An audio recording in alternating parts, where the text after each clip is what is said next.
गर्जा Maharashtra news, सदैव आपल्यासोबत। नमस्कार, गर्जा महाराष्ट्राच्या बुलेटिन मध्ये मी अयाज मोहसिन आपलं मनपूर्वक स्वागत करीत आहे। आता पाहूया बातम्या विस्ताराने। शिवाजी महाराजांचे अरबी समुद्रातलं स्मारक उभं करण्याची प्रक्रिया तातडीने पूर्ण करावी असे आदेश मुख्यमंत्री देवेंद्र फडणवीस यांनी दिले। या स्मारकाचा पंतप्रधान नरेंद्र मोदी यांच्या हस्ते भूमिपूजन केले जाणार। या संदर्भात मुख्यमंत्र्यांनी सह्याद्री अतिथीगृहात एक महत्त्वाची बैठक बोलावली। यावेळी जे स्कूल आर्टच्या वतीने तयार करण्यात आलेल्या स्मारकाच्या संकल्पचित्राचं सादरीकरण करण्यात आलं।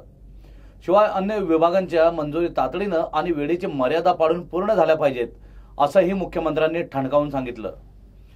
जगात अशा प्रकारचे स्मारक ज्या कंपन्यांनी उभारले त्यांचं देखील मार्गदर्शन घेण्यात यावं असं मुख्यमंत्र्यांनी बैठकीनंतर सांगितलं। सर्व तांत्रिक बाबी 3 ते 4 महिन्यात पूर्ण करून पंतप्रधान नरेंद्र मोदी यांच्या हस्ते या स्मारकाचे भूमिपूजन करण्यात येईल अशी माहिती मुख्यमंत्र्यांनी दिली। केंद्रीय मंत्रिपद स्वीकारल्यावर आणि पक्षाच्या प्रभारी पदाची जबाबदारी संपल्यावर राजीव प्रताप रुडी प्रदेश भाजप कार्यालयात आले होते। यावेळी झालेल्या पत्रकार परिषदेत बोलताना रुडी म्हणाले की भाजपनं राष्ट्रवादी काँग्रेसच्या विरोधात राजकारण केलं, पण वाईट लोकांनी विकासासाठी पाठिंबा दिला तर तो नाकारणे चुकीचे ठरले असते। सरकार पूर्णपणे स्थिर असून ते किती काळ टिकवायचे ते जनतेने ठरवायचे असं मत रुडी यांनी व्यक्त केलंय। राज्यातील सरकार कधीही पाडणार नाही असंही त्यांनी स्पष्ट ग्वाही दिली। तो हम इसका समर्थन स्वीकार करेंगे, चाहे वो विधायक हो, दल हो, विपक्ष हो, पक्ष हो, लेकिन इस बात पर कि वो सरकार में शामिल होंगे, ये कतई इस बात पर हमने अपनी सहमति नहीं जताई थी। महाराष्ट्र के बड़े विकास में हम सबका स्वागत करेंगे, ऐसा हमारा मानना है। कोई अगर आपको अच्छा महसूस करता है तो आप उसके बारे में बुरा कह के उसे दूर भगा देंगे, ऐसा राजनीति में होता नहीं है जब तक वो आपके भिन्न नहीं बन जाए। अगर कोई समर्थन की घोषणा करता है तो हम यहां से कहें कि आप हमें समर्थन ना दो, ऐसी व्यवहारिकता नहीं होती है। कोई अगर आपको अच्छा कहता है और वो बुरा व्यक्ति है, और अगर बुरा व्यक्ति आपको अच्छा कहता है तो आप ये कहेंगे कि वो क्योंकि बुरा है वो मुझे अच्छा कह रहा है इसलिए उसका ये विषय भी हम नहीं स्वीकार करेंगे, ऐसा नहीं होता है। जो आपका विषय है वो बिल्कुल अप्रासंगिक है आज के माहौल में। There is no confusion in Maharashtra. We have a stable and a functional government in Maharashtra. It's delivering, it's going on with full swing, and we are full confident of coming up to the aspirations of the people of Maharashtra. Karnataka सीमाच्या मुद्द्यात हात घालत न्यायविधी विभाग प्रश्नामध्ये कोणतीही चर्चा नाही। यावरून हे समोर येत आहे की या मुद्द्यावर सरकारचे लक्ष नाही, परंतु या मुद्द्याला आम्ही येथेही उचलणार आणि केंद्रातही उचलणार असं वक्तव्य संजय राऊत यांनी केलेलं आहे। शिवसेनेचे खासदार सुद्धा तिकडे उपस्थित आहेत। आपापले प्रश्न मांडले जात आहेत। अनेक खासदारांनी मुख्यमंत्र्यांचे अभिनंदन केलं आहे, पण शिवसेनेतर्फे मी मुख्यमंत्र्यांचे विशेष अभिनंदन केलं की गेल्या अनेक वर्षापासून प्रलंबित असलेला एक विषय मुख्यमंत्र्यांनी सोडवला की काय आल्यावर असा प्रश्न मी त्यांना विचारला। कारण की पुस्तिका आम्हाला दिली आहे प्रलंबित प्रश्नांसंदर्भात केंद्रात पाठपुरावा करण्यासंदर्भात, त्यात विधी व न्याय मंत्रालयाच्या खाली सीमा प्रश्नाचा उल्लेखच नाही। तो सगळ्यात पहिला क्रमांकावर प्रलंबित प्रश्न आहे। सीमा प्रश्नाचा उल्लेख नसलेली पुस्तिका आम्हाला दिली। जर त्यांना सीमा प्रश्नाची आठवण नसेल, सीमा प्रश्नाची जाण नसेल आणि सगळे प्रश्न त्यात टाकलेत, फक्त सीमा प्रश्न वगळलेला आहे, एकतर सीमा प्रश्न आउट ऑफ कोर्ट सोडवला आहे की काय, की सीमा प्रश्न आपल्या अजेंड्यातून काढून टाकला आहे, हा गंभीर मुद्दा मी आज मांडला आहे आणि मुख्यमंत्र्यांनी विनंती केली। ही गंभीर बाब आहे। केंद्र एका बाजूला कर्नाटक सरकार आपल्या लोकांवर अत्याचार करत आहे आणि महाराष्ट्र सरकार सीमा प्रश्नासंदर्भात जो आपला खटला प्रलंबित आहे त्याकडे अजिबात लक्ष द्यायला तयार नाही। आपले वकील कोर्टामध्ये उभे राहत नाहीत या प्रश्नावर आणि आमचे वकील सांगतात की महाराष्ट्र सरकार आम्हाला ब्रीफिंग देत नाही। यातून मार्ग काढण्यासाठी महाराष्ट्राच्या मुख्यमंत्र्यांनी दिल्लीत यावं आणि फक्त या प्रश्नावर दिल्लीत यावं, खासदारांची बैठक घ्यावी, वकिलांना बोलवावं आणि बेळगावच्या लोकांना बोलवावं आणि हा प्रश्न पुढे न्यावा। पण आजचा विषय अत्यंत गंभीर आहे। राज्य शासनाच्या पुस्तिकेतून सीमा प्रश्न वगळलेला आहे।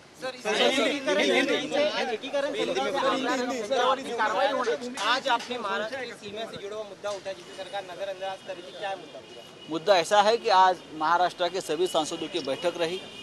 जो प्रलंबित प्रश्न है उसका ऊपर चर्चा होती है, लेकिन सबसे 60 साल से जो प्रश्न प्रलंबित है, सबसे बड़ा प्रश्न वो सीमा विवाद महाराष्ट्र कर्नाटक का, उसका जिक्र तक महाराष्ट्र सरकार की पुस्तक में नहीं है। ये बहुत गंभीर मुद्दा है। क्या राज्य सरकार ने ये प्रश्न को ख़त्म कर दिया है या महाराष्ट्र सरकार इस प्रश्न को गंभीरता से नहीं लेना चाहती है? हमने ये मुद्दा उठाया है और फिर एक बार हम दिल्ली में उठाएंगे। चुनाव लड़ने जा रही है शिवसेना, उस बारे में उद्धव जी निर्णय लेंगे और जल्दी ही उस बारे में हम हमारा जो भूमिका है निर्णय जाहीर करेंगे। पंतप्रधान नरेंद्र मोदीचं स्वप्न असलेल्या बुलेट ट्रेनच्या प्रकल्पाचा आढावा घेण्यासाठी रेल्वे मंत्री सुरेश प्रभू यांनी रेल भवनात रेल विकास निगमच्या बड्या अधिकाऱ्यांची महत्त्वाची बैठक घेतलेली आहे। बुलेट ट्रेनच्या मार्गाचे काम एकाच वेळी हाती घेण्यात यावे व त्यासाठी गरज पडल्यास प्रत्येक मार्गासाठी स्वतंत्र कंपनी स्थापन करण्यात यावी असे आदेश रेल्वे मंत्र्यांनी अधिकाऱ्यांना दिले। या बैठकीत रेल्वे मंडळाच्या सदस्यांना आमंत्रण नव्हतेच, परंतु रेल्वे राज्यमंत्री मनोज सिन्हा या बैठकीला उपस्थित होते। एकाच वेळी सर्व मार्गाची कामे सुरू झाल्यास प्रकल्प लवकरात लवकर पूर्ण होईल। या प्रकल्पात कोणकोणत्या देशाकडून मदत घेता येईल याची ही चर्चा करण्यात आली। मुंबई अहमदाबाद, दिल्ली चंदीगड अमृतसर, दिल्ली आग्रा कानपूर, लखनऊ वाराणसी पाटणा, कोलकाता हावड़ा हल्दिया, चेन्नई बेंगलुरु कोइंबतूर एर्नाकुलम तिरुवनंतपुरम, हैदराबाद काजीपेट, डोरनाकल विजयवाडा, चेन्नई या मार्गावर बुलेट ट्रेन धावतील। या ट्रेनचा स्पीड जवळपास 300 किलोमीटर प्रति तास असेल। बुधवारी रात्री अटक केलेल्या स्वयंघोषित संत रामपाल बाबा यांना पंजाब व हरियाणा हायकोर्टानं 28 नोव्हेंबरपर्यंत पोलीस कोठडी दिली आहे। त्याचबरोबर 2006 मधल्या हत्येच्या केसमध्ये पंजाब आणि हरियाणा हायकोर्टानं 2006 हत्या प्रकरणात संत रामपाल यांचा जामीन रद्द केलाय। कोर्टाचा अवमान केल्यामुळे संत रामपाल यांना 28 नोव्हेंबरपर्यंत न्यायालयीन कोठडी देण्यात आली होती। संत रामपाल यांच्या कारवाईचा आणि त्यांच्यावर झालेल्या खर्चाचा अहवाल 5 दिवसात मागितला आहे। हायकोर्टाने संत रामपाल यांच्या विरुद्ध केलेल्या कारवाई संदर्भात पोलिसांची प्रशंसा सुद्धा केली आहे। कमी खर्चात केलेली कारवाई प्रशंसनीय असं हायकोर्टाने म्हटलंय। रामपाल यांच्या वकिलांना कोर्टात हजर न राहण्याचे वेगळेच कारण सांगितले। रामपाल यांचे वकील यांच्या म्हणण्यानुसार संत रामपाल हे स्वतः आश्रमात कैद झाले होते।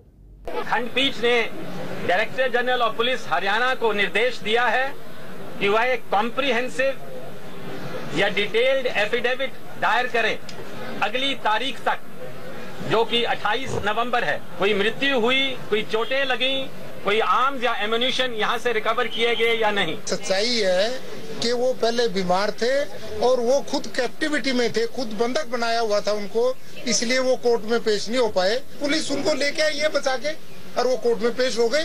पहले भी ये कोर्ट में 5 साल तक लगातार पर्सनली पेश होते रहे सेशन कोर्ट में। 2 अन्य मुकदमे FIR नंबर 429 और 430 भी थाना बरवाला में दर्ज किए गए हैं। दोनों ही ये मुकदमे मर्डर से संबंधित हैं और जो 6 मृत्यु हुई हैं वो इन दोनों मुकदमों में कवर की गई हैं और इन मुकदमों में इन मृत्युओं का आरोप रामपाल और उसके सहयोगियों पर मुकदमा दर्ज कराने वाले इन मृतकों के वारिसां ने लगाया है। मुंबईच्या देवनार कॉलनीमधील देवनार म्युनिसिपल हिंदी विद्यालयामध्ये मुलांच्या जेवणामध्ये अडई आढळल्यानं एकच खळबळ माजली आहे। केएम वार्ड प्रशासकीय अधिकाऱ्याला याबद्दल माहिती दिली गेली। सध्या पालिकेनं जेवण उपलब्ध करणाऱ्या संस्थेला ब्लॅकलिस्ट केलंय। मुंबई महानगरपालिका आपल्या शाळेत शिकत असलेल्या विद्यार्थ्यांच्या आरोग्याच्या देखभालीसाठी नेहमी तत्पर असते असं समजलं जातं आणि त्यामुळेच मनपा विद्यालयामध्ये विद्यार्थ्यांना जेवणाची सुविधा करून देण्यात येते। परंतु जर जेवण चांगले नसेल आणि त्यामध्ये किडे असतील तर विद्यार्थी हे जेवण कसे खाणार? परंतु खरं तर आज देवनार कॉलनीच्या हिंदी विद्यालयामध्ये अशाच प्रकारचे जेवण विद्यार्थ्यांना देण्यात आले, ज्यामध्ये किडे अडई आढळून आलेत आणि विद्यार्थ्यांना केलेल्या तक्रारीवरून शाळेचे इंचार्ज वीर भगत यांना याबद्दलची माहिती दिली गेली। तात्काळ वीर भगत यांनी या सूचना पालिकेच्या शाळेचे प्रशासकीय अधिकारी अजय वाणी यांना दिली। त्यांना जेवण उपलब्ध करून देणारे ठेकेदार रचना महिला संस्थाच्या विरोधात कठोर पाऊल उचलून त्यांना ब्लॅकलिस्टमध्ये टाकलंय। शिर्डीला लागून सावली विहीर नाशिक हायवेवर महाराष्ट्र शासनाच्या गाडीनं एका मोटार गाडीवाल्याला उडवलंय। त्या व्यक्तीचे नाव महेश गुणकर असे असून तो शिर्डी साईबाबा ट्रस्टमध्ये काम करत होता। सावली विहीर नाशिककडून जात असताना त्याचा अपघात झाला, तर पोलिसांनी गाडी ड्रायव्हर व निष्काळजीपणा गाडी चालवण्याचा गुन्हा दाखल केलाय। सूत्राच्या माहितीनुसार ती गाडी अहमदनगर जिल्ह्याच्या डेप्युटी कलेक्टर यांची होय। 5 किलोमीटर आगे सावड़वीर गांव है और सावड़वीर गांव के जो मेन रोड है उस पर आज अभी से आधा घंटे पहले मतलब 12 बजे के करीबन महाराष्ट्र शासन लिखी हुई MS-17 5758 स्विफ्ट डिज़ायर सफ़ेद कार है, उससे उसके ड्राइवर ने एक आदमी को मोटरसाइकिल के पीछे से कुचला है। इसके बारे में अभी हमारी तरफ गुन्हा रजिस्टर हो रहा है।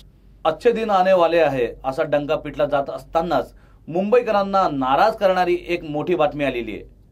बेस्टनं 1 फेब्रुवारी 2015 पासून बेस्ट भाड्यात 1 रुपयाची वाढ करण्याचा निर्णय घेतलाय। बेस्टने घेतलेल्या या निर्णयामुळे आता पहिल्या टप्प्यासाठी प्रवाशांना 7 रुपये मोजावे लागणार। इतकेच नव्हे तर महापालिकेने जर यावर्षी बेस्टला आर्थिक मदत केली नाही तर एप्रिल पासून आणखी 1 रुपया दरवाढ अटळ असल्याचंही बेस्टनं म्हटलंय। 1 फेब्रुवारी 2015 पासून बेस्टचे नक्की किती दर असणार हे आपण ग्राफिकच्या माध्यमातून पाहूया। बेस्टची नवी दरवाढ आणि पूर्वीचे दर नवीन दर। पूर्वीचे 6 रुपये आता 7 रुपये, पूर्वीचे 10 रुपये आता 13 रुपये तिकीट, 12 रुपये 16 रुपये, 15 रुपयावरून 20 रुपये, 18 रुपयावरून 25 आणि 20 रुपयावरून 30 रुपये असे बदल झालेले आहेत। मासिक दर असे असतील। विद्यार्थ्यांचा जर पूर्वीचा पास 125 रुपये इतका असेल तर तो आता 300 रुपये महिना इतका मोठा झालेला आहे। तर मॅजिक बिगर एसी पासचे पूर्वीचे दर 1000 रुपये होते, तेच आता 1200 रुपये झालेत। म्हणजेच एकूण 200 रुपयांची मोठी वाढ करण्यात आली आहे। तर मॅजिक एसी पास जो आहे तो पूर्वी 3000 रुपयापर्यंत मिळायचा, तोच पास आता 3500 रुपयापर्यंत म्हणजे तब्बल 500 रुपयांची वाढ करण्यात आली आहे। गेली 15 वर्षे सांगली शहर व उपनगरांना भेडसावणारा शेरी नाला प्रकल्प महाराष्ट्र जीवन प्राधिकरण व सांगली महापालिका यांच्या संयुक्त विद्यमाने पाणी शुद्धीकरण करण्याचा प्रकल्प धुळगाव येथील 70 एकर जागेवर उभा करण्यात आला। 12 वर्षांपूर्वी या योजनेची किंमत 23 कोटी होती, परंतु ती आता 35 कोटीच्या वर गेली आहे। असे असून ही दर 5 वर्षांनी आमदारकी आणि खासदारकी आली तर विद्यमान आमदार आणि खासदार जागे होतात। परंतु रामाचा वनवास संपला तरी धुळगावकरांना पाण्याचा वनवास काही संपत नाही, याकडे प्रशासन व महापालिका यांनी बाग्याची भूमिका घेतलेली आहे। सदरचा प्रकल्प हा वीज कनेक्शन विना अंतिम टप्प्यात रखडला होता। कृष्णा नदी काठावरील सांगली शहराला दूषित पाण्याने विळखा घातला होता। हे प्रदूषण रोखण्याचा अलीकडे प्रयत्न सुरू असले तर त्यासंबंधीचा धोका अजूनही मिटलेला नाही। सांगली शहरातील शेरी नाला या नाल्यामधून जवळजवळ 60% दूषित पाणी कृष्णा नदीमध्ये मिसळत होते। त्यासाठी केंद्र शासनाने नदी संवर्धन कार्यक्रमांतर्गत 2003 मध्ये सांगली शहरासाठी 23.95 कोटी रुपयाची योजना मंजूर केली। त्या अंतर्गत शेरी नाल्यावरती एक जॅकवेल बांधून तिथे 300 HPचे पंप 2 शेड बसवून त्यानंतर 900 मिलीमीटरच्या उद्धरण नलिकेद्वारे हे पाणी कोल्हापूर येथील पंपिंग स्टेशनमध्ये आणले जाते। तिथून ते पाणी धुळगाव येथील वेस्ट स्टॅबिलायझेशन पॉईंट या शुद्धीकरण प्रक्रिया केंद्रामध्ये आणून हे पाणी धुळगाव परिसरातील जवळ 650 हेक्टर जमिनीला देण्याचे प्रयोजित आहे। भारताची टेनिस सुंदरी सानिया मिर्झा नवीन बॉन्ड गर्लच्या रूपात आलेली आहे। भारताची ही टेनिसपटू आता एका वेगळ्या रूपात छोट्या पडद्यावर दिसणार आहे। एका इंग्रजी मूव्ही चॅनलच्या प्रमोशनसाठी सानियानं हे नवरूप धारण केलंय। या चॅनलवर जेम्स बॉन्डच्या चित्रपटांची मालिका सुरू होत आहे। त्या फिल्म फेस्टिवलच्या दरम्यान सानिया जेम्स बॉन्ड बनण्याचे धडे देणार आहे। एक्चुअली जैसे मैंने पहले भी कहा कि मुझे जब अप्रोच किया गया मेरा सीज़न तभी ख़त्म हुआ था एंड इसीलिए ये opportunity I thought it was really interesting. पहले जब आई वाज लिटिल सरप्राइज्ड कि जब you know when this came and I was like oh I don't know you know obviously I had certain apprehensions, लेकिन उसके बाद you know when I thought about it I mean how much we all love James Bond and how much we all and how you know respectable a channel Sony is, for me it was a no brainer. So I think it was as simple as that and after that yeah it was a lot of fun. We shot for 3 days, 3 campaigns and it was a lot of fun. मित्रांनो, तुर्तास इथेच थांबूया। आपण पाहत रहा गरजा Maharashtra news, सदैव आपल्या सोबत, सदैव आपल्या पाठीची।